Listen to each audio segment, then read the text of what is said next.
안녕하세요. 남의 재산이나 탐내는 파렴치한 어머님 때문에 남편과 이혼한 30대 여성입니다. 마음 같아서는 걔 XX라고 부르고 싶지만 편의상 남편이라고 칭할게요. 남편과는 직장에서 알게 된 사이입니다. 같은 직장을 다닌 건 아니고 남편은 제가 일하는 회사의 거래처 직원이었지요. 처음엔 업무적으로만 연락하던 사이였는데 언젠가 같이 추진하는 프로젝트가 생기면서 가까워져 연인 사이로까지 발전했네요. 1년의 연애 끝에 결혼이라는 결실을 맺었고요. 솔직히 결혼을 하기까지 제 나름대로의 마음고생이 많았답니다. 그건 바로 제 슬픈 가족사 때문이었지요. 저는 어렸을 때 부모님과 함께 서울에 살고 있었어요. 이모와 이모부도 저희 집에서 멀지 않은 곳에 살았고요. 반면에 삼촌과 외조부모님은 농사를 지으셨기에 서울에서 4시간도 넘게 떨어진 지역에 계셨습니다. 그렇다 보니 원래는 집안 행사나 명절날이면 한 번은 서울에서 내려가고 다음번엔 외조부모님과 삼촌네 식구들이 올라오는 시기였어요. 하지만 외할아버지가 무릎 수술을 하신 이후로는 항상 서울 사는 사람들이 내려가는 걸로 바뀌었네요. 그리고 사고가 났던 그날은 외할머니의 생신이었습니다. 평소라면 저희 부모님은 부모님대로, 이모네는 이모네대로 각자 차를 끌고 이동했을 텐데 그날은 이모네 차가 고장이 나면서 한 차로 이동하게 되었지요. 그리고 저희 아버지와 이모부가 운전을 교대한 지 30분도 되지 않았을 때 사고가 났어요. 뒤엉킨 도로 한가운데서 저희 차에 불이 붙었고요. 이 사고로 저는 부모님을, 이모는 이모부를 잃게 되었네요. 살아남은 저와 이모 역시 무사하진 못했습니다. 둘 다 몸 여기저기에 화상을 입었거든요. 특히 이모는 얼굴에도 화상을 입었는데 삼촌과 숙모가 그걸 가지고 수군거렸던 게 지금도 기억이 나요. 병원에서 퇴원한 이후로 저는 외조부모님 댁으로 보내졌습니다. 하지만 자식을 잃은 슬픔 때문인지 얼마 지나지 않아 외할머니가 돌아가셨고 이후로 저와 외할아버지는 삼촌네로 가게 되었어요. 그러다 이모가 병원에서 퇴원을 하게 되면서 삼촌네에서 저를 데리고 나왔지요. 이후로 이모와 함께 서울에서 대학을 졸업하고 직장에 들어갈 때까지 같이 살았고요. 남편에게는 연애하고 얼마 지나지 않았을 때 제 가족사를 다 털어놓았지만 남편이 어머님 아버님께도 말씀을 드렸는지는 알 수가 없었습니다. 괜히 물어봤다가 안 좋은 대답을 듣게 되진 않을까 겁도 났고요. 그런데 시댁에 인사를 드리러 가던 날 남편이 어머님 아버님께도 제 이야기를 해놓았으니 긴장하지 말라대요. 그리고 정말로 제 염려와는 달리 결혼 반대 같은 건 전혀 없었습니다. 오히려 어머님께선 이모가 챙겨준 선물들을 보시고는 이제 곧 한가족이 될 건데 뭐 이렇게까지 싸들고 왔느냐며 다음부터 편하게 오라고 말씀해 주셨지요. 아무튼 이후로 어머님 아버님이 5천만 원 그리고 저희 이모가 1억 보태주셔서 부족함 없이 결혼식을 올렸습니다.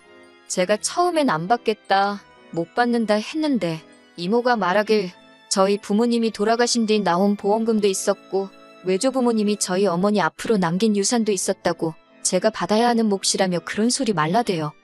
사실 이모가 안 챙겨주셨으면 그런 돈이 있었는지도 몰랐을 거고 설령 알았다고 해도 서운해하지 않았을 거예요.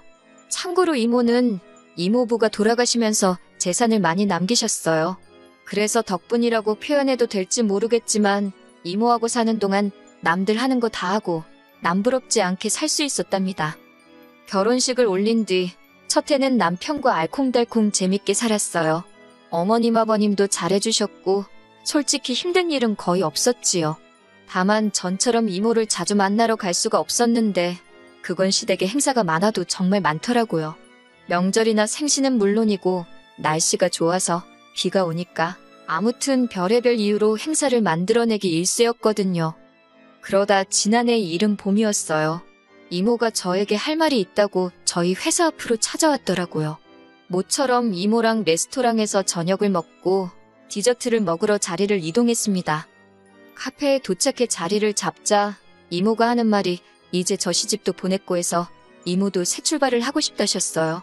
그 소리를 듣고는 너무 놀란 저는 그 자리에서 소리라도 지를 뻔했네요. 이후로 누구냐고, 어떤 분이냐고 폭풍같이 질문을 쏟아냈지요. 그랬더니 이모가 하는 말이 오래 알고 지낸 친구분이라며 저만 허락하면 결혼식도 올리고 부부로 살고 싶다고요.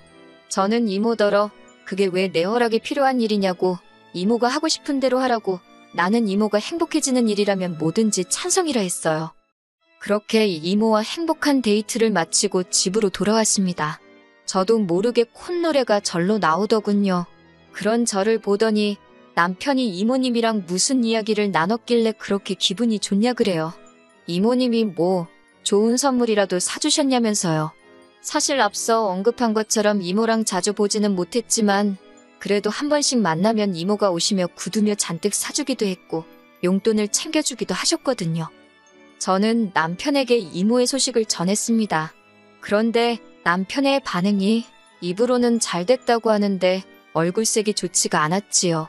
제가 무슨 문제라도 있냐고 하니까 그런 건 아니라면서 한다는 말이 두 분이 혼인신고도 하시는 거냐고 묻더라고요.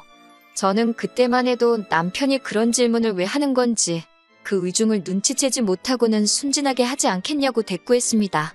결혼식도 한다 했고 두 분 다 아직 한참 젊으신데 혼인신고를 안 할 이유가 뭐가 있겠냐고요. 그리고 며칠 뒤 어머님께서 연락도 없이 저희 집에 오셨습니다. 생각지도 못한 어머님의 방문에 당황했지만 어머님 표정이 워낙 어두워서 연락도 없이 어쩐 일이시냐 묻기도 그렇더라고요. 이윽고 어머님께서 저를 앉혀두고 당신 아들 그러니까 제 남편한테 저희 이모의 재혼 소식을 들으셨다며 사실이냐입니다. 저는 맞다고 그런데 도대체 왜 그러시냐 했어요. 그러자 어머님은 아까보다 더 격양된 목소리로 진짜 혼인신고도 하시는 거냐고 물으시대요. 제가 어이없는 표정으로 어머님을 바라만 보고 있었더니 어머님은 저더러 답답하다며 이모가 지금 다른 남자랑 혼인신고를 하면 이모 재산이 다 그 남자 앞으로 가는 거랍니다. 그러면서 저더러 왜 그런 생각을 못하냐며 화를 내셨지요. 그런 어머님의 말씀이 너무 불쾌해서 저도 모르게 그게 어머님이랑 무슨 상관이냐 쏘아붙였습니다. 하지만 어머님은 제 말에 아랑곳하지 않으시곤 다 저 좋으라 하는 말이라며 지금이라도 이모한테 가서 제 목숨 미리 떼달라고 하래요. 그러다 눈 뜨고 코 베인다나요. 아무리 어른이 하는 말이라지만 어이가 없어 기가 차대요. 저는 어머님과 남편 두 사람에게 나는 이모가 전 재산을 준다고 해도 받을 생각이 없으니 관심 끄라 했습니다. 떡 줄 사람은 생각도 안 하는데 김칫국부터 마시냐고 소리를 질렀지요. 그리고 어머님이 돌아가신 뒤 저는 남편과 처음으로 큰 소리를 내며 싸웠습니다. 급기야 사내 한산의 소리까지 나왔고 마음 같아선 당장 내일이라도 이혼하고 싶더라고요. 하지만 동시에 솔직히 진짜 이혼을 하게 되면 이모한테 뭐라고 설명해야 할지 엄두가 안 나대요. 이모 성격에 분명히 저한테 미안해할 게 뻔했으니까요. 그래서 남편이 사과하고 제가 못 이기는 척 받아주고 찝찝했지만 그렇게 어물쩍 넘어갔어요. 2달 뒤 이모는 호텔에서 가까운 가족과 지인들을 초대해 작은 결혼식을 올렸습니다. 남편이 자기도 꼭 가야 하냐고 투덜거려댔고 마음 같아선 오지 말라 하고 싶었지만 그러면 이모가 얼마나 걱정을 할지 알았기에 어르고 달래서 데려갔네요. 어찌나 치사하고 더럽던지요. 하지만 이후로 날이 갈수록 남편은 정냄이 떨어지는 짓거리만 골라서 하더군요. 특히 지난 추석 때였어요. 추석을 앞둔 어느 날 남편이 뜬금없이 추석 때 저희 이모한테 꼭 가야 하냐입니다. 이모님이야 100번 양보해서 저를 키워주시기나 했지만 그 결혼한 남자분은 남남이나 마찬가지지 않냐면서 불편해서 가기 싫다는 거예요. 그런 남편을 저는 또 어르고 달랬습니다. 두 분이 늦게 결혼을 하셔서 그렇지 이모랑 이모부라고요. 장인장모라고 생각하라고 강요하지는 않겠지만 최소한 처가어른들이라고 생각하면 잘해드릴 수 있는 거 아니냐고. 하지만 명절 당일날 이번엔 남편이 가만히 있으니 어머님이 기어이 사람 뚜껑 열리게 하대요. 전날 아침에 도착해 명절 음식 준비 다 하고 다음날 아침까지 먹은 상황이었어요. 이제 슬슬 이모한테 가려고 준비하는데 어머님이 점심에 친척분들도 오실 거라며 음식을 좀 더 만들랍니다. 분명히 어제 어머님께 내일 점심에는 친정에 간다고 말씀을 드렸는데 친척분들 맞을 준비를 하라시니 당황스러웠지요. 저는 어머님께 어제 말씀드리지 않았냐며 이제 가봐야 한다고 다시 이야기했어요. 그랬더니 어머님께서 저더러 얘기 좀 하자며 저를 작은 방으로 부르시대요. 어머님은 저더러 단도직입적으로 말하겠다며 제가 이모네에 이제 안 갔으면 좋겠답니다. 굳이 가겠다면 막지는 않겠지만 적어도 당신 아들은 데려가지 말랍니다. 당신 아들이 그 집 사위도 아니고 가놓고 말해서 받을 것도 없는데 뭐 한다고 피곤하게 거기 가서 비위를 맞추게 하냐고요. 그리고 말이 나와서 하는 말이라며 솔직히 부모도 없는 저를 며느리로 받아줄 때는 다 이유가 있었던 법이라며 저더러 야무진 줄 알았는데 요즘 하는 짓 보면 헛똑똑이라고 그러다 후회하지 말고 제발 밥그릇 잘 챙기라나요? 어머님이 한마디 한마디 더 하실 때마다 제 속에서는 천불이 올라오더군요. 그리고 어머님께서 밥그릇 타령을 하실 땐 그 천불이 화산이 되어 폭발해버렸어요. 제가 어머님더러 따지고 싶은 게 너무 많지만 한 가지만 여쭤보겠다며 어머님은 저희한테 물려주실 재산이 있으시냐 따졌어요.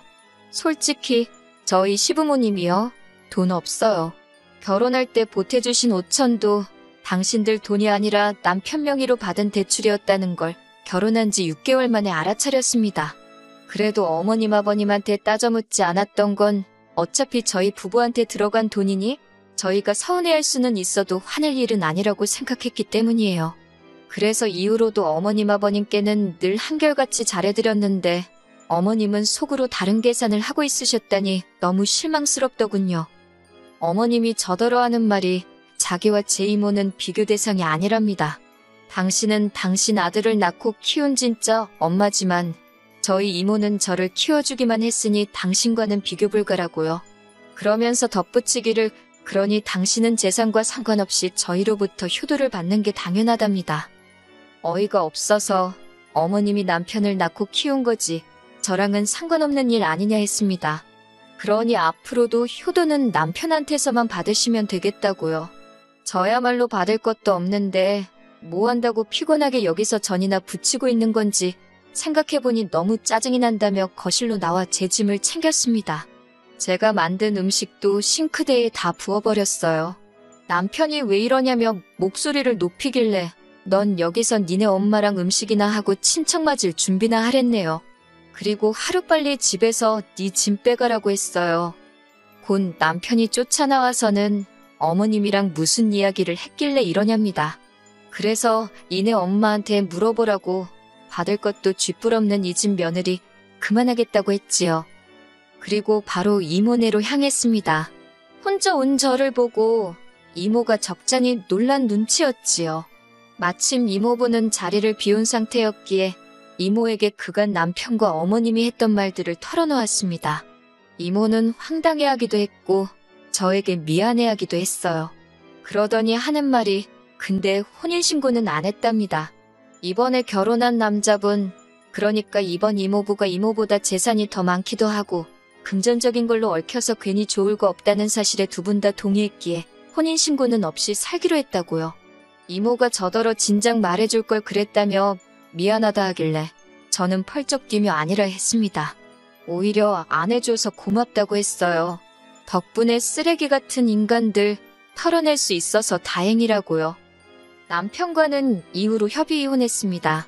처음에는 그래도 자기가 미안하다 어쩌다 하더니 그것도 오래가지 않더라고요. 저한테 더는 볼 일이 없었던 거겠지요. 어머님이 그러라고 부추기신 것도 같고 하긴 다 끝난 마당에 이런들 어떻고 저런들 어떤가요. 아, 완전히 남남이 되고 나서 남편한테 우리 이모 혼인신고 안 했다고 말은 해줬더니 그 소리를 왜 진작 안 했냐며 사기혼이라나. 당연히 씨도 안 먹히는 소리였지요 뭐. 한편 저는 이혼 후 이모부가 운영하는 회사로 이직을 했어요. 이모부가 이모가 제 칭찬을 입이 닳도록 하더라며 앞으로 잘 부탁한다 하시대요. 그리고 외제차도 한 대 사주셨어요. 이 정도면 저 정말 운 좋은 사람 아닌가요? 당분간은 잡생각 하지 않고 이모부 회사에서 열심히 제 실력 발휘를 해볼 생각입니다.